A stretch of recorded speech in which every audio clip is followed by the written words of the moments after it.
সর্বোচ্চ শাস্তি ধর্ষণ এবং হত্যা মামলায় আজকে দ্বিতীয় দিনের মতো যুক্তিতর্ক উপস্থাপনের জন্য দিন ধার্য ছিল। গতকালকে এই মামলার লার্নেড পাবলিক প্রসিকিউটর সহ সংশ্লিষ্ট অনেক বিজ্ঞ আইনজীবী প্রসিকিউশন পক্ষে যুক্তিতর্ক উপস্থাপন করেছেন। অবশেষে আজকে বিজ্ঞ আদালত ট্রাইব্যুনাল আজকে ল পয়েন্টসের উপরে এই মামলায় আমার বক্তব্য শোনার জন্য উপস্থাপন করার সুযোগ দিয়েছেন এবং সেই হিসাবে দিন ধার্য ছিল।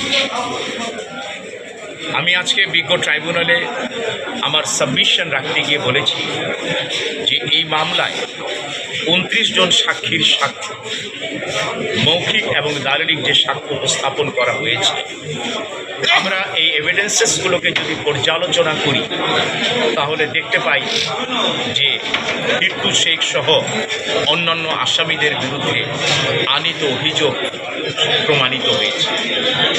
সে কারণে রাষ্ট্রপক্ষ থেকে আমরা দাবি করেছি যে টিট্টু শেখের সর্বোচ্চ শাস্তি এবং অন্যান্য আসামিদের বিরুদ্ধে যেই ধারায় চার্জ গঠন করা হয়েছে সেই গঠিত ধারা অনুযায়ী সর্বোচ্চ শাস্তি তাদেরকে দেওয়ার ন্যায় বিচার নিশ্চিত করবে।